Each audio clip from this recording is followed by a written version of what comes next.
Hi friends, നമസ്കാരം. My mentor PSC ഏവർക്കും ഹൃദ്യമായ സ്വാഗതം. ഏത് പ്രതിസന്ധിയിലും പിന്തിരിഞ്ഞോടാതിരിക്കാനുള്ള ഒരു ദൃഢനിശ്ചയം, അതാകട്ടെ നിങ്ങളുടെ ശക്തി. എല്ലാവർക്കും ഒരിക്കൽ കൂടി സ്വാഗതം. ഇന്ന് നമ്മൾ ഡിസ്കസ് ചെയ്യുന്നത് സുപ്രധാന നിയമങ്ങളിലെ രണ്ട് പ്രധാനപ്പെട്ട ഏരിയകളാണ്. പ്രീവിയസ് ചോദ്യങ്ങളും മോഡൽ ചോദ്യങ്ങളും അടങ്ങുന്ന ഒരു റിവിഷൻ ക്ലാസ്. മനുഷ്യാവകാശ സംരക്ഷണ നിയമം, ഉപഭോക്തൃ സംരക്ഷണ നിയമം, ഇതാണ് ഇന്നത്തെ ക്ലാസിൻ്റെ വിഷയം. അപ്പോൾ ഈ മേഖലകളിൽ നിന്ന് മുൻകാലങ്ങളിൽ ചോദിച്ചിട്ടുള്ള ചോദ്യങ്ങളും ഇനി ചോദിക്കാൻ സാധ്യതയുണ്ട് എന്ന് തോന്നുന്ന ചില ചോദ്യങ്ങളും നമുക്കിവിടെ ഡിസ്കസ് ചെയ്യാം. ക്ലാസ്സിലേക്ക് കടക്കാം. ആദ്യത്തെ ചോദ്യം ശ്രദ്ധിക്കുക. ഇന്ത്യയിൽ മനുഷ്യാവകാശ സംരക്ഷണ നിയമം നിലവിൽ വന്നത് എന്ന്. Protection of human rights act, മനുഷ്യാവകാശ സംരക്ഷണ നിയമം. കഴിഞ്ഞ ഒരു പരീക്ഷയ്ക്ക് PSC ചോദിച്ചത് ദേശീയ മനുഷ്യാവകാശ കമ്മീഷൻ നിലവിൽ വന്നത് ഏത് നിയമപ്രകാരമാണ് എന്ന ഒരു ചോദ്യം. അതിന് ഓപ്ഷൻ കൊടുത്തിരുന്നത് മനുഷ്യാവകാശ നിയമം, മനുഷ്യാവകാശ സംരക്ഷണ നിയമം എന്നീ രണ്ട് ഓപ്ഷൻ ഉണ്ടായിരുന്നു. പലരും ആൻസറായി എഴുതി വച്ചത് മനുഷ്യാവകാശ നിയമം എന്നാണ്. തെറ്റാണ്.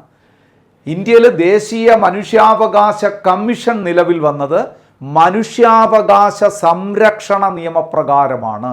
Protection of human rights act വ്യക്തമായി പഠിക്കണം. ഇവിടുത്തെ ചോദ്യം എന്താണ്?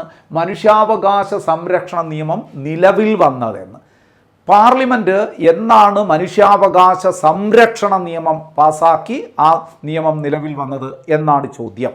ഇവിടെ നമുക്ക് നോക്കാം. 1993 ഒക്ടോബർ 12, 1993 സെപ്റ്റംബർ 28, 2005 ഒക്ടോബർ 12, 1998 ഡിസംബർ 11. ഏതാണ് ഉത്തരം? മനുഷ്യാവകാശ സംരക്ഷണ നിയമം, protection of human rights act നിലവിൽ വന്നത് 1993 സെപ്റ്റംബർ 28. ബി ഓപ്ഷനാണ് ഇവിടെ ആൻസറായി വരുന്നത്. അപ്പോൾ ബാക്കി ഓപ്ഷനും കൂടി നമുക്കൊന്ന് പറഞ്ഞു പോകാം. 1993 ഒക്ടോബർ 12 എന്താണ്? ഈ നിയമപ്രകാരം ദേശീയ മനുഷ്യാവകാശ കമ്മീഷൻ നിലവിൽ വന്നതാണ് 1993 ഒക്ടോബർ 12. ഈ രണ്ട് ചോദ്യങ്ങളും ഒരു ചോദ്യ പേപ്പറിൽ തന്നെ ഈ അടുത്ത കാലത്ത് PSC ചോദിച്ചിട്ടുണ്ടായിരുന്നു. അപ്പോൾ രണ്ടും പ്രധാനപ്പെട്ടതാണ് എന്ന് ഞാൻ ഓർമ്മിപ്പിക്കുകയാണ്. രണ്ടും പഠിച്ചു വെച്ചോളൂ. ഇത് നിയമം പാസാക്കിയത് അല്ലെങ്കിൽ നിലവിൽ വന്നത്, ഇത് ആ നിയമപ്രകാരം ദേശീയ മനുഷ്യാവകാശ commission NHRC, national human rights commission നിലവിൽ വന്നത്. ഇനി നോക്കൂ, സി ഓപ്ഷൻ 2005 ഒക്ടോബർ 12 എന്താണ്? അതെല്ലാവർക്കും അറിയാം. വിവരാവകാശ നിയമം നിലവിൽ വന്നതും ദേശീയ വിവരാവകാശ കമ്മീഷൻ നിലവിൽ വന്നതും ആ ദിവസമാണ്. എന്താണ് ഡി ഓപ്ഷൻ? 1998 ഡിസംബർ 11 സംസ്ഥാന മനുഷ്യാവകാശ കമ്മീഷൻ, കേരള സംസ്ഥാന മനുഷ്യാവകാശ കമ്മീഷൻ നിലവിൽ വന്നതാണ് 1998 ഡിസംബർ 11. ക്ലിയർ അല്ലേ? ആ ചോദ്യം കഴിഞ്ഞു. രണ്ടാമത്തെ ചോദ്യം നോക്കൂ. 2019 മനുഷ്യാവകാശ സംരക്ഷണ ഭേദഗതി നിയമത്തിലൂടെ ദേശീയ മനുഷ്യാവകാശ കമ്മീഷനിൽ പ്രാതിനിധ്യം കൊടുത്തത് താഴെ പറയുന്നവയിൽ ആർക്കാണ്? ശ്രദ്ധിക്കുക, ചോദ്യം വായിച്ച് മനസ്സിലാക്കണം. 2019 മനുഷ്യാവകാശ സംരക്ഷണ ഭേദഗതി നിയമത്തിലൂടെ ദേശീയ മനുഷ്യാവകാശ കമ്മീഷനിൽ പ്രാതിനിധ്യം കൊടുത്തത് താഴെ പറയുന്നവയിൽ ആർക്കാണ്, ഏതിനാണ് എന്ന് പറഞ്ഞാൽ, ദേശീയ മനുഷ്യാവകാശ കമ്മീഷനിൽ സ്ഥിരം അംഗങ്ങളായി ചെയർമാനും മറ്റ് 5 അംഗങ്ങളും ഉണ്ട്. നിങ്ങൾക്കറിയാം, അവർ സ്ഥിരാംഗങ്ങളാണ്. ഒരു ചെയർമാനെ കൂടാതെ 5 അംഗങ്ങളും അടങ്ങുന്നതാണ് ദേശീയ മനുഷ്യാവകാശ കമ്മീഷൻ എന്ന് പറയുന്നത്. എന്നാൽ ഈ സ്ഥിരാംഗങ്ങൾക്ക് പുറമെ ഈ നിലവിൽ 7 എക്സ് ഒഫിഷ്യോ അംഗങ്ങളുണ്ട്. അതാണ് ഇവിടെ ഉദ്ദേശിക്കുന്നത്. എക്സ് ഒഫിഷ്യോ അംഗങ്ങൾ എന്ന് പറഞ്ഞാൽ നിങ്ങൾക്കറിയാം, ഒരു പദവിയിൽ നിന്ന് കിട്ടുന്ന മറ്റൊരു പദവിയാണ്. അതല്ലേ എക്സ് ഒഫിഷ്യോ. ഇപ്പം നീതി ആയോഗിൻ്റെ ചെയർമാൻ ആര്? പ്രധാനമന്ത്രി. എന്തുകൊണ്ട്? പ്രധാനമന്ത്രി എന്ന് പറയുന്ന പദവിയിലിരിക്കുന്ന വ്യക്തിക്ക് നീതി ആയോഗിൻ്റെ ചെയർമാനാകാൻ പറ്റുള്ളൂ. അപ്പം നീതി ആയോഗിൻ്റെ ചെയർമാൻ ആരാണ്? എക്സ് ഒഫീഷ്യോ ചെയർമാനാണ്. മറ്റൊരു പദവിയിൽ നിന്ന് വരുന്ന പദവിയാണ്. ഇല്ലേ? ഓർമ്മയില്ലേ? നിങ്ങൾക്കറിയാം ഇത്. അതുപോലെ തന്നെ ഗവർണർ എന്ന് പറയുന്ന വ്യക്തിയല്ലേ, ആ പദവിയല്ലേ നമ്മുടെ സംസ്ഥാനത്തെ എല്ലാ യൂണിവേഴ്സിറ്റികളുടെയും ചാൻസലറായി മാറുന്നത്. അപ്പം ചാൻസലർ എന്ന് പറയുന്നത് എക്സ് ഒഫീഷ്യോ പോസ്റ്റ് അല്ലേ? ഗവർണറായി പ്രവർത്തിക്കുന്ന ആളല്ലേ ചാൻസലറായി മാറുന്നത്? മനസ്സിലാകുന്നല്ലോ. അങ്ങനെയാണെങ്കിൽ നമ്മുടെ രാജ്യസഭയുടെ ചെയർമാൻ ആരാണ്? എക്സ് ഒഫീഷ്യോ ചെയർമാനല്ലേ? ആരാണോ ഇന്ത്യയുടെ ഉപരാഷ്ട്രപതി അദ്ദേഹമല്ലേ രാജ്യസഭാ ചെയർമാനായി മാറുന്നത്. അപ്പം അങ്ങനെ ഒരു പദവിയിലൂടെ കിട്ടുന്ന മറ്റൊരു പദവിയാണ് നമ്മൾ എക്സ് ഒഫീഷ്യോ എന്ന വാക്കുകൊണ്ട് ഉദ്ദേശിക്കുന്നത്. അപ്പോഴിവിടെ ദേശീയ മനുഷ്യാവകാശ കമ്മീഷനിൽ മറ്റേതൊക്കെയോ പദവിയിലിരിക്കുന്ന 7 പേര് ഇവിടുത്തെ എക്സ് ഒഫീഷ്യോ അംഗങ്ങളായി പ്രവർത്തിക്കുന്നുണ്ട്. പക്ഷെ അവിടെ ഓർക്കേണ്ട ഒരു കാര്യമുണ്ട്. 2019 വരെ 4 എക്സ് ഒഫീഷ്യോ അംഗങ്ങളെ നമ്മുടെ മനുഷ്യാവകാശ കമ്മീഷൻ ഉണ്ടായിരുന്നുള്ളൂ. ദേശീയ പട്ടികജാതി കമ്മീഷൻ്റെ ചെയർമാൻ, ദേശീയ പട്ടികവർഗ കമ്മീഷൻ്റെ ചെയർമാൻ, ദേശീയ ന്യൂനപക്ഷ കമ്മീഷന്റെ ചെയർമാൻ, ദേശീയ വനിതാ കമ്മീഷൻ അധ്യക്ഷ. ഈ 4 പേര് മാത്രമേ ഉണ്ടായിരുന്നുള്ളൂ നേരത്തെ എന്ന് പറഞ്ഞാൽ 2019 മനുഷ്യാവകാശ സംരക്ഷണ ഭേദഗതി നിയമം പാസ്സാക്കുന്നത് വരെ 4 എക്സ് ഒഫീഷ്യോ അംഗങ്ങളെ ഉണ്ടായിരുന്നുള്ളൂ. ഞാൻ ഒന്നുകൂടെ പറയാതെ ആരൊക്കെയാണെന്ന്. ദേശീയ പട്ടികജാതി കമ്മീഷൻ്റെ ചെയർമാൻ, ദേശീയ പട്ടികവർഗ കമ്മീഷൻ്റെ ചെയർമാൻ, ദേശീയ ന്യൂനപക്ഷ കമ്മീഷൻ്റെ ചെയർമാൻ, ദേശീയ വനിതാ കമ്മീഷൻ അധ്യക്ഷ. എന്നാൽ 2019 മനുഷ്യാവകാശ സംരക്ഷണ ഭേദഗതി നിയമത്തിലൂടെ 3 എക്സ് ഒഫീഷ്യോ അംഗങ്ങളെ കൂടെ കൂട്ടിച്ചേർത്തു. ഈ 4 പേരിൽ യാതൊരു മാറ്റവും വരുത്തിയിട്ടില്ല. 4 പേരെ അങ്ങനെ നിലനിർത്തിക്കൊണ്ട് തന്നെ മറ്റു 3 പേരെയും കൂടെ കൂട്ടിച്ചേർത്തു. അത് ആരൊക്കെയാണ്? ദേശീയ പിന്നാക്ക വിഭാഗ കമ്മീഷന്റെ ചെയർമാൻ, ദേശീയ ബാലാവകാശ സംരക്ഷണ കമ്മീഷന്റെ ചെയർമാൻ, ദേശീയ ഭിന്നശേഷി കമ്മീഷന്റെ മുഖ്യ കമ്മീഷണർ. അപ്പോൾ 3 പേരെ കൂടി അഡീഷണലായിട്ട് ഉൾപ്പെടുത്തി. നേരത്തെ 4 പേരുണ്ടായിരുന്നു, ഞാൻ ആരൊക്കെയാണെന്ന് പറഞ്ഞു. 3 പേര്, അതും ആരൊക്കെയാണെന്ന് ഞാൻ പറഞ്ഞു. 3 അംഗങ്ങളെ കൂടെ ഉൾപ്പെടുത്തി. അപ്പോൾ ഇനി നമ്മുടെ ചോദ്യത്തിലേക്ക് നമുക്കൊന്ന് വരാം. എന്താ ചോദ്യത്തിൽ പറഞ്ഞിരിക്കുന്നത്? 2019 മനുഷ്യാവകാശ സംരക്ഷണ ഭേദഗതി നിയമത്തിലൂടെ ദേശീയ മനുഷ്യാവകാശ കമ്മീഷൻ പ്രാതിനിധ്യം കൊടുത്തത് താഴെ പറയുന്നവയിൽ ആർക്ക്? അപ്പോൾ ഈ അഡീഷണലായി വന്ന 3 പേരിൽ ആരെങ്കിലും ഒരാളായിരിക്കുമല്ലോ. നമുക്കൊന്ന് പരിശോധിക്കാം. ദേശീയ പട്ടികജാതി കമ്മീഷൻ ചെയർമാൻ അല്ല, നേരത്തെ ഉണ്ട്.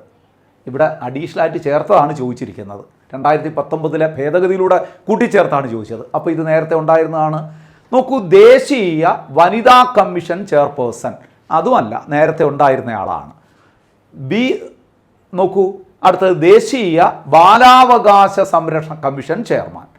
നോക്കൂ, ഓർഡർ തെറ്റിക്കിടക്കുകയാണ്. ACBD എന്നാണ് കിടക്കുന്നത്. ഒന്ന് ഓർഡർ ആയിക്കൊടുക്കുക. അപ്പോൾ ദേശീയ പട്ടികജാതി കമ്മീഷൻ ചെയർമാൻ നേരത്തെ ഉണ്ടായിരുന്നു. ദേശീയ വനിതാ കമ്മീഷൻ ചെയർപേഴ്സൺ നേരത്തെ ഉണ്ടായിരുന്നു. ദേശീയ ബാലാവകാശ സംരക്ഷണ കമ്മീഷനാണ് ശരിക്കും പറഞ്ഞു കഴിഞ്ഞാൽ കൂട്ടിച്ചേർക്കപ്പെട്ടത്, പുതുതായി കൂട്ടിച്ചേർക്കപ്പെട്ടത്. അപ്പോൾ ആൻസർ ഏത് തന്നെയാണ്? ബി ആണ് ഓപ്ഷൻ വരുന്നത്. ബി, ദേശീയ ബാലാവകാശ സംരക്ഷണ കമ്മീഷൻ ചെയർപേഴ്സൺ ആണ് ഇവിടെ ആൻസർ ആയി വരുന്നത്. അടുത്ത നോക്കൂ, ദേശീയ പട്ടികജാതി കമ്മീഷൻ ചെയർപേഴ്സൺ നേരത്തെ ഉണ്ട്. ഈ 3 പേര് നേരത്തെ ഉണ്ടായിരുന്നു. ദേശീയ പട്ടികജാതി കമ്മീഷൻ ചെയർമാൻ, ദേശീയ വനിതാ കമ്മീഷൻ അധ്യക്ഷ, ദേശീയ പട്ടിക വർഗ കമ്മീഷൻ ചെയർമാൻ നേരത്തെ ഉണ്ടായിരുന്നു. ഇവിടെ ബി എന്ന് പറയുന്നത് ദേശീയ ബാലാവകാശ സംരക്ഷണ കമ്മീഷനാണ്. 3ാമതായിട്ടാണ് ബി കൊടുത്തിരിക്കുന്നത്. എങ്കിലും നമ്മൾ ബി ആണ് ഇവിടെ ആൻസറായി വരുന്നത്. ദേശീയ ബാലാവകാശ സംരക്ഷണ കമ്മീഷൻ ചെയർമാൻ. ക്ലിയർ അല്ലേ? അത് ഇത്രയും ക്ലിയർ അല്ലേ? ഇനി നമുക്ക് നോക്കാം. ദേശീയ മനുഷ്യാവകാശ കമ്മീഷൻ അംഗങ്ങളെ തിരഞ്ഞെടുക്കുന്ന കമ്മിറ്റിയിൽ ഉൾപ്പെടാത്തതാര്? ദേശീയ മനുഷ്യാവകാശ കമ്മീഷന്റെ ചെയർമാനെയും മറ്റംഗങ്ങളെയും നിയമിക്കുന്നതാരാണ്? രാഷ്ട്രപതിയാണ്.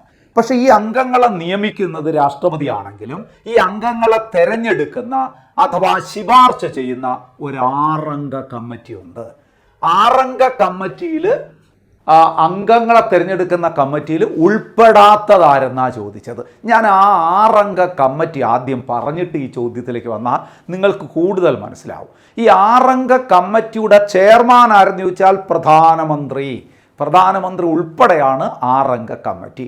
ഞാൻ പഠിക്കാൻ എളുപ്പത്തിനൊരു കാര്യം പറയാം, നിങ്ങളത് മനസ്സിൽ വെച്ചുകൊള്ളുക. ഈ 6 അംഗ കമ്മിറ്റിയാണ് ദേശീയ മനുഷ്യാവകാശ കമ്മീഷൻ്റെ ചെയർമാനെയും മറ്റംഗങ്ങളെയും തിരഞ്ഞെടുക്കുന്ന അഥവാ ശുപാർശ ചെയ്യുന്ന കമ്മിറ്റിയിൽ 6 അംഗങ്ങളുണ്ട്. ആ 6 അംഗങ്ങളുണ്ടെന്ന് പഠിക്കുമ്പോൾ നിങ്ങളിതാ ഇങ്ങനെ ഒന്ന് മനസ്സിൽ വെച്ചുകൊള്ളുക, 2, 2, 2. അങ്ങനെ ഒന്ന് മനസ്സിലാക്കുക, എളുപ്പം മനസ്സിലാകാൻ വേണ്ടിയിട്ട് ഞാൻ പറയുന്നതാണ്. ഈ 2 എന്താണ്? കേന്ദ്ര മന്ത്രിസഭയിലെ പ്രമുഖരായ 2 മന്ത്രിമാർ. അപ്പോൾ അതിലൊക്കെ ആയിരിക്കും അത് ചെയർമാനായ പ്രധാനമന്ത്രി, അടുത്ത രണ്ടാമനാരാണ് നമുക്കെല്ലാവർക്കും അറിയാം, കേന്ദ്ര ആഭ്യന്തര വകുപ്പ് മന്ത്രി. അപ്പോൾ 2 പേരായില്ലേ? ഈ 2 കഴിഞ്ഞില്ലേ? പ്രധാനമന്ത്രി, കേന്ദ്ര ആഭ്യന്തര വകുപ്പ് മന്ത്രി. അടുത്ത 2 അംഗങ്ങൾ നിങ്ങൾ പഠിക്കേണ്ടത് ലോകസഭയിലെ 2 പ്രമുഖർ. മനസ്സിൽ അങ്ങനെ പറയൂ. അപ്പോൾ ആരൊക്കെയാണത്? ലോകസഭാ സ്പീക്കർ, ലോകസഭയുടെ പ്രതിപക്ഷ നേതാവ്, 2 പേര്. ആ 2ഉം കഴിഞ്ഞില്ലേ? അടുത്ത മനസ്സിൽ പറയുക, രാജ്യസഭയുടെ 2 പ്രമുഖർ. രാജ്യസഭയുടെ പ്രമുഖർ എന്ന് പറയുമ്പോൾ രാജ്യസഭ ചെയർമാൻ പറയരുത്, അത് ഉപരാഷ്ട്രപതിയാണ്. അതുകൊണ്ട് രാജ്യസഭയുടെ ഡെപ്യൂട്ടി ചെയർമാനും രാജ്യസഭയുടെ പ്രതിപക്ഷ നേതാവും. ഈ 2ഉം കഴിഞ്ഞില്ലേ? ഇടപാട് കഴിഞ്ഞു. 6 അംഗങ്ങളായി. ഞാൻ ഒന്നുകൂടെ പറയട്ടെ ആരൊക്കെയാണെന്ന്. പ്രധാനമന്ത്രി, കേന്ദ്ര ആഭ്യന്തര വകുപ്പ് മന്ത്രി, ലോകസഭാ സ്പീക്കർ, ലോകസഭയുടെ പ്രതിപക്ഷ നേതാവ്, രാജ്യസഭ ഡെപ്യൂട്ടി ചെയർമാൻ, രാജ്യസഭയുടെ പ്രതിപക്ഷ നേതാവ്. ഇതിലല്ലാത്ത ആരെങ്കിലും ഈ ചോദ്യത്തിൽ വന്നിട്ടുണ്ടോ ഓപ്ഷനിൽ, അവരായിരിക്കും ഇതിൻ്റെ ഉത്തരം. ഉൾപ്പെടാത്ത അംഗം അല്ലേ? എന്തായിരിക്കാം? പ്രധാനമന്ത്രി ഉൾപ്പെട്ടിട്ടുണ്ട്, നമ്മളിപ്പം പറഞ്ഞു. കേന്ദ്ര ധനകാര്യമന്ത്രി എന്ന് നമ്മൾ പറഞ്ഞില്ലല്ലോ, അങ്ങനെ ഒരാൾ ഈ കമ്മിറ്റിയിൽ ഇല്ലല്ലോ. അപ്പോൾ ഇതാണ് ഉൾപ്പെടാത്ത ആൾ. ലോകസഭാ സ്പീക്കർ ഉൾപ്പെട്ടിട്ടുണ്ട്, ലോകസഭയുടെ പ്രതിപക്ഷ നേതാവും ഉൾപ്പെട്ടിട്ടുണ്ട്. ക്ലിയർ ആയില്ലേ? ഇത് ഏറ്റവും എളുപ്പമല്ലേ അങ്ങനെ പഠിക്കാൻ? 2, 2, 2 എന്ന് മനസ്സിൽ വെച്ചിട്ട് 6 അംഗങ്ങളുടെ പേര് പറയുക. ഈ 6 അംഗങ്ങളുടെ തലവൻ പ്രധാനമന്ത്രിയാണ് എന്ന് ഓർക്കുക. അടുത്ത ചോദ്യത്തിലേക്ക് നമുക്കൊന്ന് പോകാം. അടുത്ത ചോദ്യം എന്താണ് നമുക്ക് നോക്കാം. 2019 ഉപഭോക്തൃ സംരക്ഷണ നിയമപ്രകാരം പരാതി നൽകേണ്ടത് ആരാണ്? 2019 ഉപഭോക്തൃ സംരക്ഷണ നിയമപ്രകാരം പരാതി നൽകേണ്ടത് ആരാണ്? ഉപഭോക്തൃ സംരക്ഷണ നിയമം 2019 പാസ്സാക്കിയത്. 2020 ജൂലൈ 20 ആ നിയമം നിലവിൽ വന്നത്. ആദ്യ ഒരു ഉപഭോക്തൃ സംരക്ഷണ നിയമം ഉണ്ടായിരുന്നു 1986. ആ ഉപഭോക്തൃ സംരക്ഷണ നിയമം നിലവിൽ വന്നത് ഡിസംബർ 24, 1986 ഡിസംബർ 24. അതുകൊണ്ടാണ് ഡിസംബർ 24 ഉപഭോക്തൃ സംരക്ഷണ ദേശീയ ഉപഭോക്തൃ ദിനമായി നമ്മൾ ആചരിക്കുന്നത്. മനസ്സിലാകുന്നുണ്ടല്ലോ? ആ നിയമത്തെ പാടെ മാറ്റിക്കൊണ്ടാണ് 2019 പുതിയ നിയമം പാസ്സാക്കുന്നത്. 2019 ഉപഭോക്തൃ സംരക്ഷണ നിയമം നിലവിൽ വന്നതെന്ന് ചോദിച്ചാൽ 2020 ജൂലൈ 20 ഇനി ആ ഉപഭോക്തൃ സംരക്ഷണ നിയമപ്രകാരം പരാതി നൽകാൻ കഴിയുന്നത് ആർക്കൊക്കെയാണ്? ഒരു സാധനം വാങ്ങി നമ്മൾ പറ്റിക്കപ്പെട്ട് കഴിഞ്ഞാൽ പരാതി നൽകാൻ കഴിയുന്ന ആദ്യത്തെ അവകാശി ആരാണ്? ഉപഭോക്താവ് തന്നെയാണ്. തീർച്ചയായിട്ടും പരാതി നൽകാൻ കഴിയുന്ന ആളാണ്. ഉപഭോക്താക്കളുടെ സന്നദ്ധ സംഘടന, ഒരു രജിസ്റ്റേർഡ് അസോസിയേഷൻ, കൺസ്യൂമർ അസോസിയേഷനും പരാതി കൊടുക്കാനുള്ള അവകാശമുണ്ട്.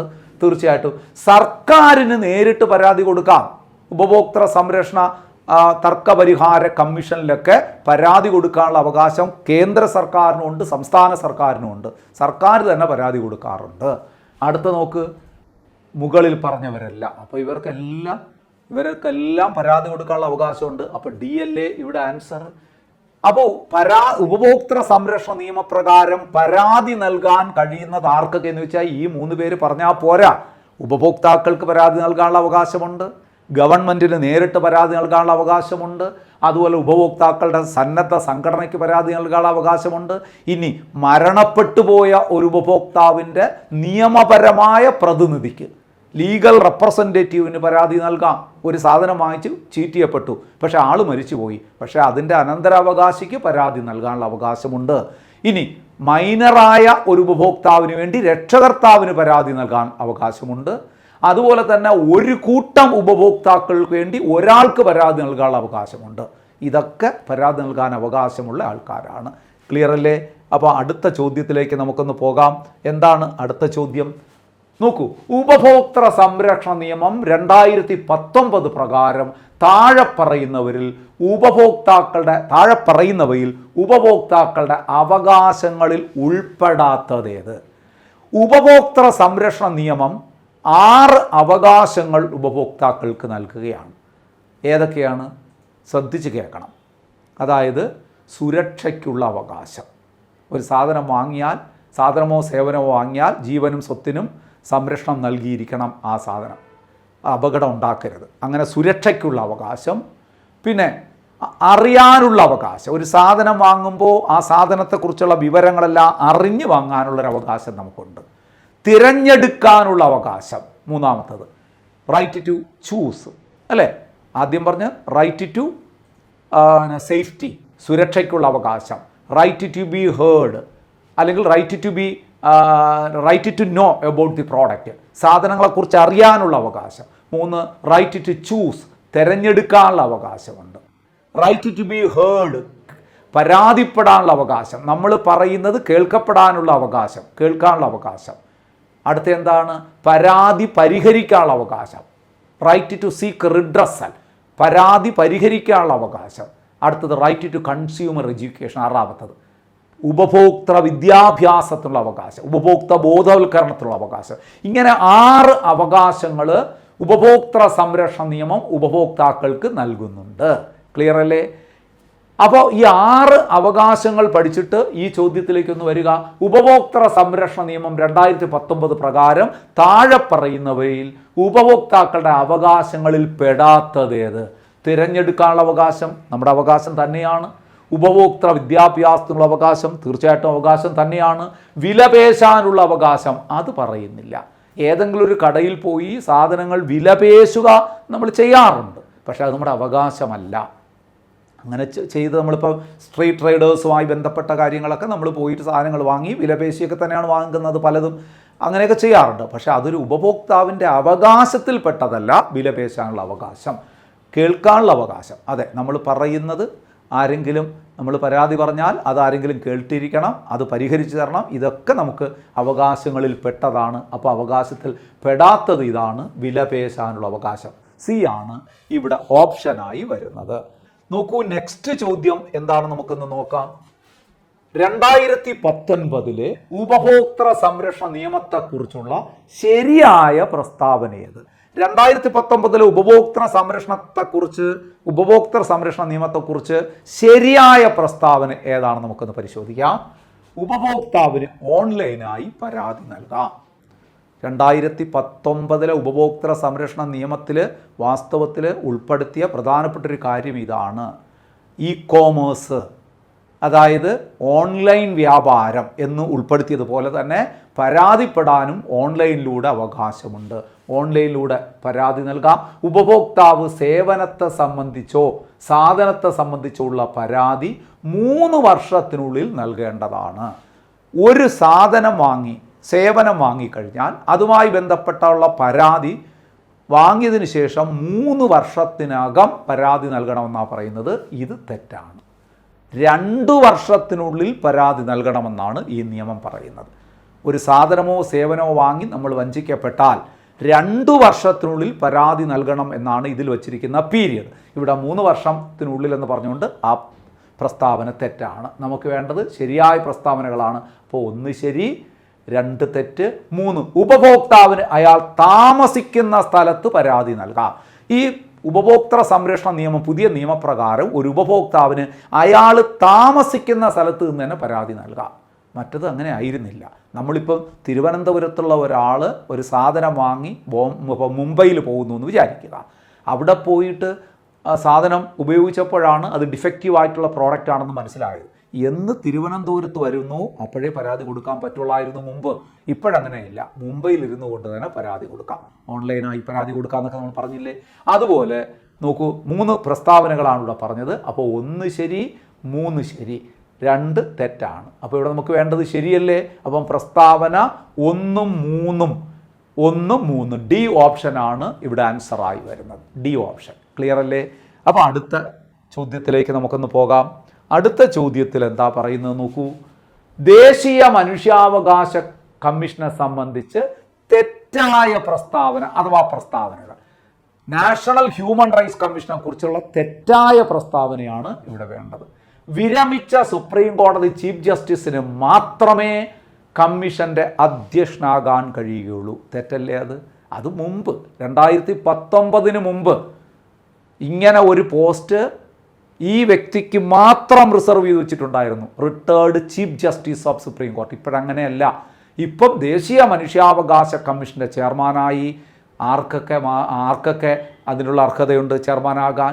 സുപ്രീം കോടതിയിൽ നിന്നും വിരമിച്ച ചീഫ് ജസ്റ്റിസിനോ ജഡ്ജിക്കോ കഴിയും.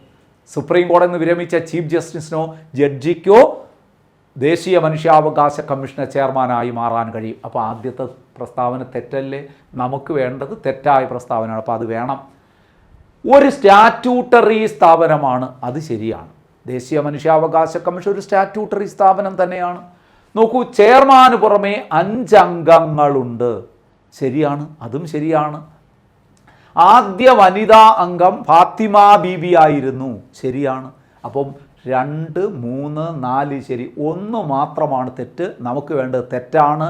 അപ്പോൾ ആൻസർ ബി ആണ്, 1 മാത്രം. ക്ലിയർ അല്ലേ? ക്ലിയർ അല്ലേ? അപ്പോൾ അടുത്ത ചോദ്യത്തിലേക്ക് നമുക്കൊന്ന് പോകാം. എന്താണെന്ന് നോക്കാം. ദേശീയ മനുഷ്യാവകാശ കമ്മീഷന്റെ നിലവിലെ ചെയർമാൻ ആര്? പ്രധാനപ്പെട്ടതാണ്.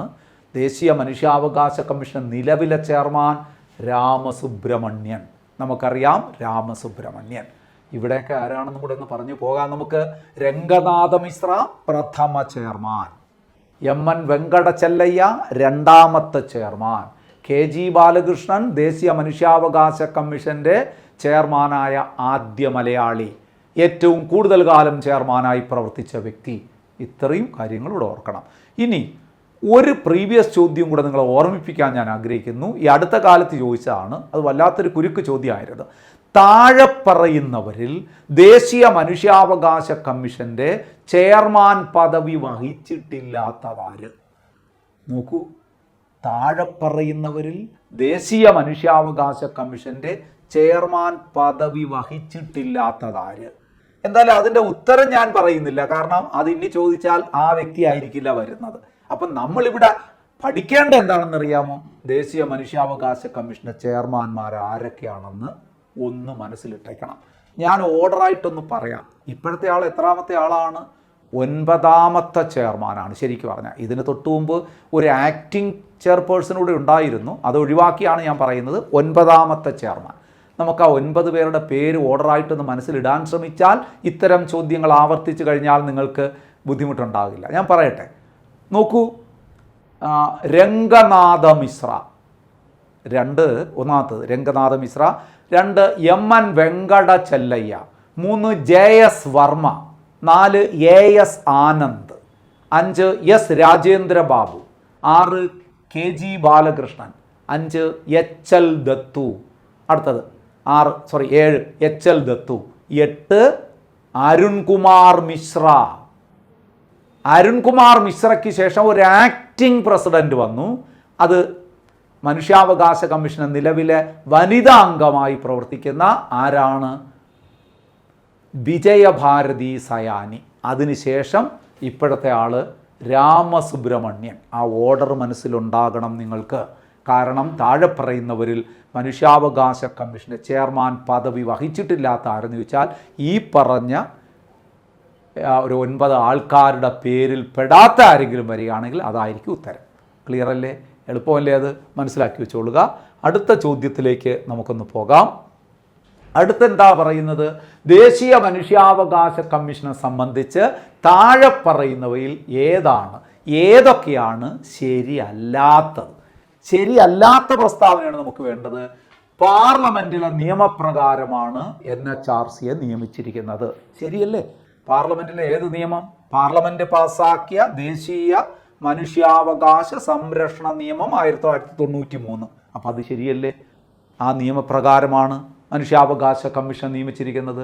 ജനങ്ങൾക്കിടയിൽ ബോധവൽക്കരണം നടത്താനുള്ള ഉത്തരവാദിത്വം കമ്മീഷനാണ്. തീർച്ചയായിട്ടും മനുഷ്യാവകാശവുമായി ബന്ധപ്പെട്ട് ഒരു ബോധവൽക്കരണം നടത്താൻ കമ്മീഷന് ഉത്തരവാദിത്വമുണ്ട്. ദേശീയ വനിതാ കമ്മീഷൻ ചെയർപേഴ്സൺ ഒരു NHRC എക്സ് ഒഫിഷ്യോ അംഗമാണ്. ഇപ്പം നമ്മൾ പറഞ്ഞതേ ഉള്ളൂ.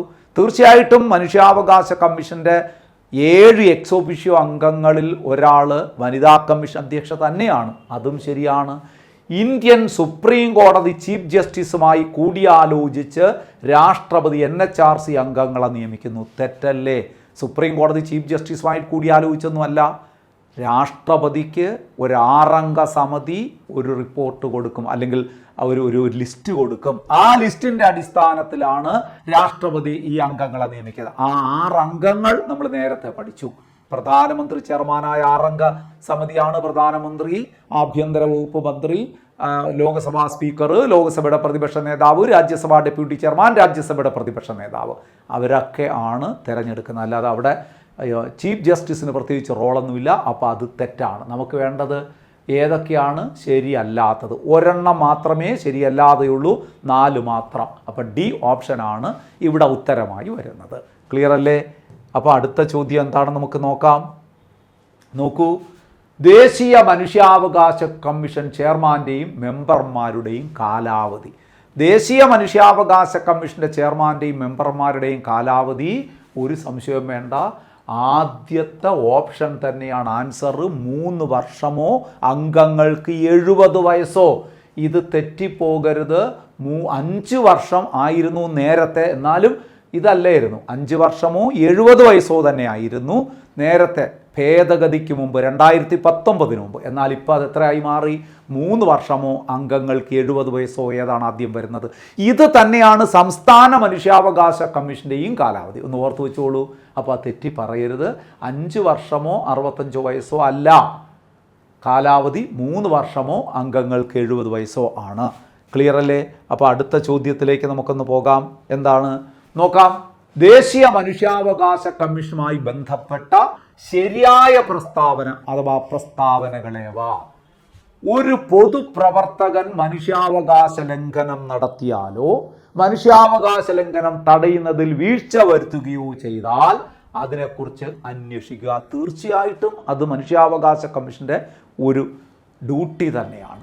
ഒരു പൊതുസേവകൻ, ചിലപ്പോൾ അത് പോലീസ് ഉദ്യോഗസ്ഥനായിരിക്കാം, അയാൾ മനുഷ്യാവകാശ ലംഘനം നടത്തിയിരിക്കുന്നു, അല്ലെങ്കിൽ ഒരു മനുഷ്യാവകാശ ലംഘനത്തെക്കുറിച്ച് അല്ലെങ്കിൽ ലംഘനം തടയുന്നതിന് അയാൾ പരാജയപ്പെട്ടിരിക്കുന്നു. തീർച്ചയായിട്ടും അത് അന്വേഷിക്കാൻ ദേശീയ മനുഷ്യാവകാശ commission ഉത്തരവാദിത്വമുണ്ട്.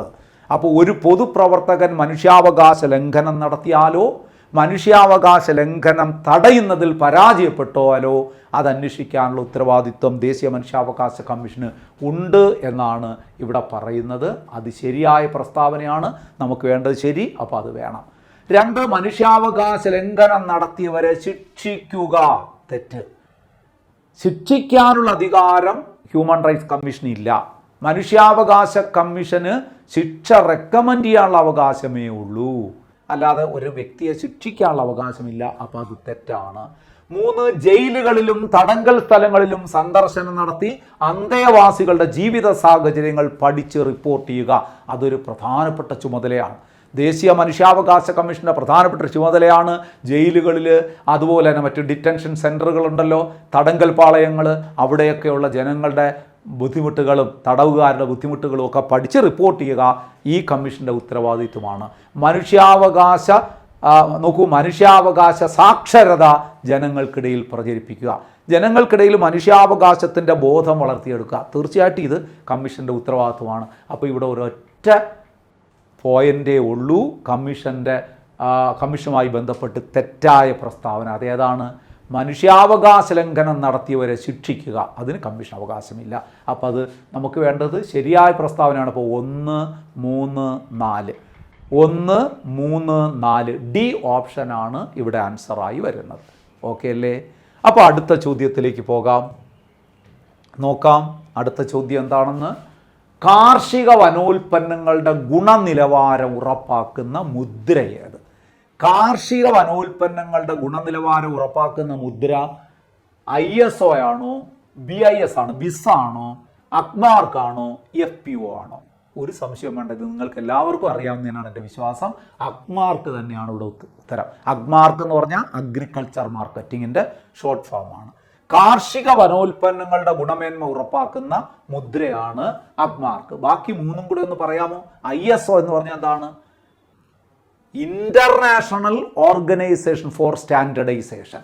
International organisation for standardisation. Order തെറ്റി പറഞ്ഞാൽ ഇന്റർനാഷണൽ ഓർഗനൈസേഷൻ ഫോർ എന്താണ്? International organisation for standardisation. ഇതൊരു അന്താരാഷ്ട്ര മുദ്രയാണ്. എന്താണ് അന്താരാഷ്ട്ര മുദ്ര കൊണ്ട് ഉദ്ദേശിക്കുന്നത്?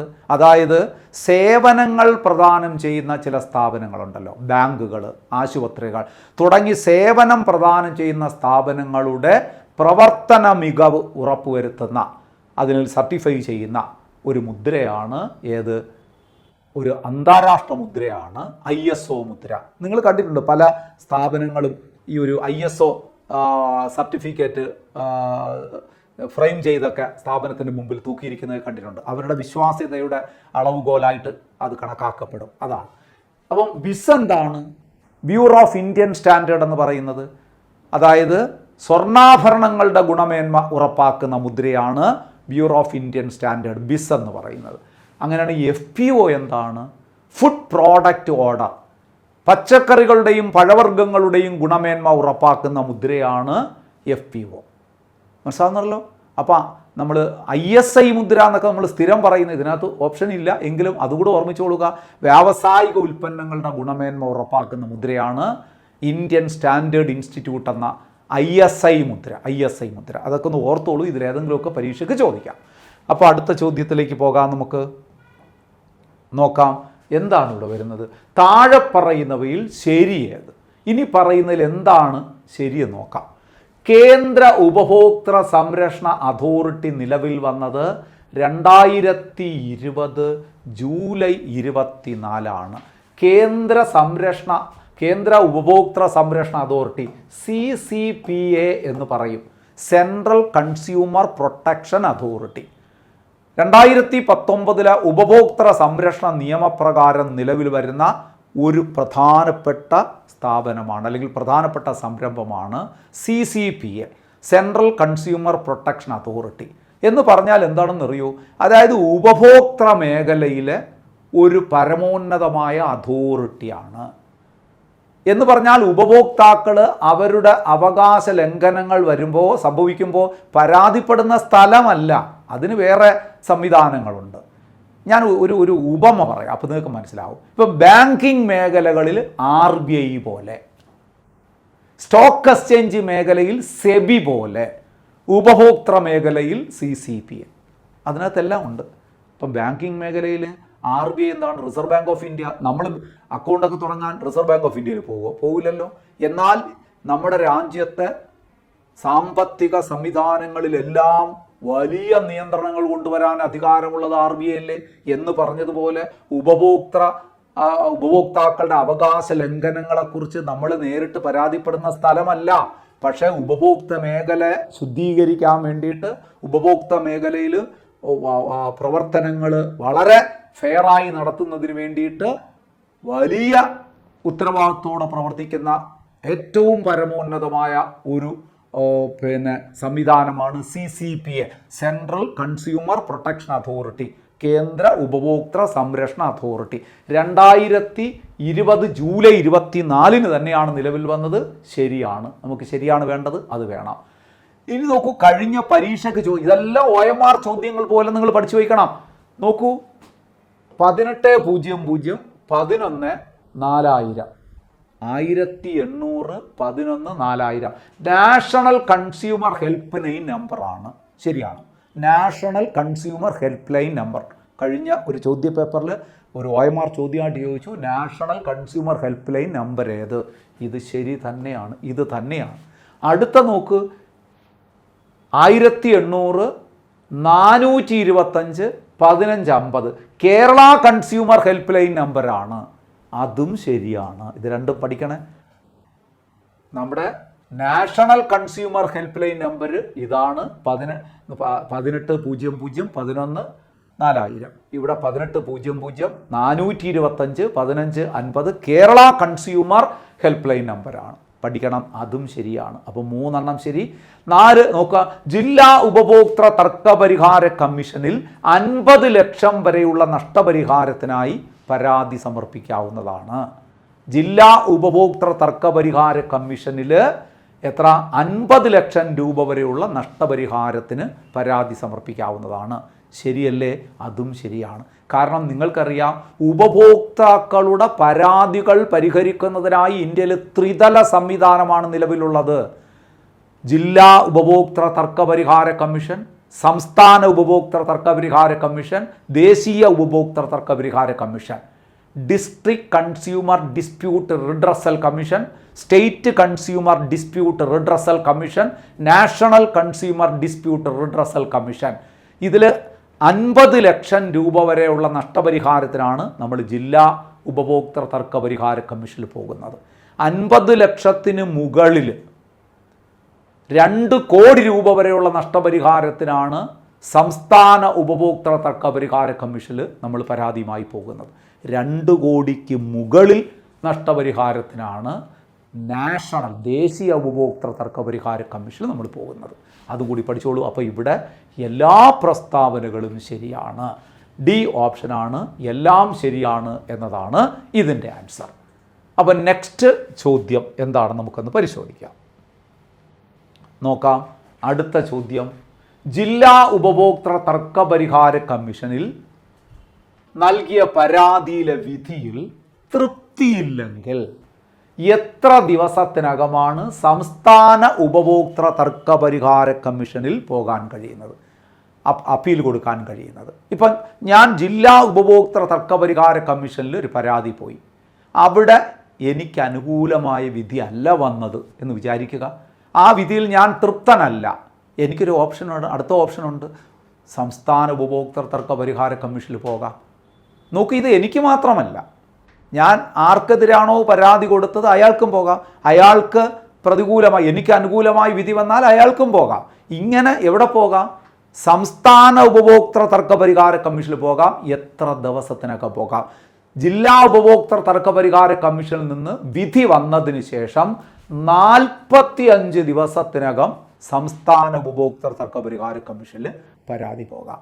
അവിടുത്തെ വിധിയിലും തൃപ്തിയില്ലെങ്കിലും, അവിടെയും വിധി പ്രഖ്യാപിച്ചു, നമുക്ക് തൃപ്തിയില്ലെങ്കിൽ പിന്നെ എവിടെ പോകാം? പിന്നെ നമുക്ക് ദേശീയ ഉപഭോക്തൃ തർക്ക പരിഹാര കമ്മീഷനിൽ പോകാം. എത്ര ദിവസത്തിനകം? അത് 30 ദിവസത്തിനകം പോകണം. അവിടെയും പരാജയപ്പെട്ടാലോ, അവിടെയും വിധിയിലും തൃപ്തിയില്ലെങ്കിലോ ഒരു ഓപ്ഷൻ കൂടെയുണ്ട്, സുപ്രീം കോടതിയിൽ പോകാം. എത്ര ദിവസത്തിനുള്ളിൽ? അവിടെ വിധി വന്ന് 30 ദിവസത്തിനുള്ളിൽ. അപ്പോൾ 45 ദിവസത്തിന് ഉള്ളിലാണ് ജില്ലാ ഉപഭോക്തൃ തർക്ക പരിഹാര കമ്മീഷനിൽ നമ്മളൊരു വിധിയിൽ തൃപ്തിയില്ലെങ്കിൽ സംസ്ഥാന ഉപഭോക്തൃ തർക്ക പരിഹാര കമ്മീഷനിലേക്ക് പോകാൻ കഴിയുന്നത്. അവിടുത്തെ വിധിയിൽ തൃപ്തിയില്ലെങ്കിലോ 30 ദിവസത്തിനകം നാഷണൽ കമ്മീഷനിലേക്ക് പോകാം, ദേശീയ ഉപഭോക്തൃ തർക്ക പരിഹാര കമ്മീഷനിലേക്ക് പോകാം. അവിടുത്തെ വിധിയിലും തൃപ്തിയില്ലെങ്കിൽ 30 ദിവസത്തിനകം നമുക്ക് സുപ്രീം കോടതിയിലേക്ക് പോകാം. സുപ്രീം കോടതിയിൽ തൃപ്തിയില്ലെങ്കിൽ മിണ്ടാതിരിക്കുകയേ മാർഗമുള്ളൂ, അല്ലേ? അപ്പോൾ ഇത്രയും ക്ലിയർ ആയല്ലോ. അപ്പോൾ സുഹൃത്തുക്കളെ, ഇന്നത്തെ ക്ലാസ്സിൽ നമ്മൾ 2 പ്രധാനപ്പെട്ട ഏരിയകളാണ് ഡിസ്കസ് ചെയ്തത്. അതായത് മനുഷ്യാവകാശ സംരക്ഷണ നിയമവും ഉപഭോക്തൃ സംരക്ഷണ നിയമവും. നന്നായി പഠിക്കുക. ഒരുപാട് വിജയങ്ങൾ എല്ലാവർക്കും ഉണ്ടാകട്ടെ എന്ന ആശംസയോടുകൂടി നിർത്തുന്നു. മറ്റൊരു ക്ലാസ് നമുക്ക് വീണ്ടും കാണാം. Thank you so much. Good bye.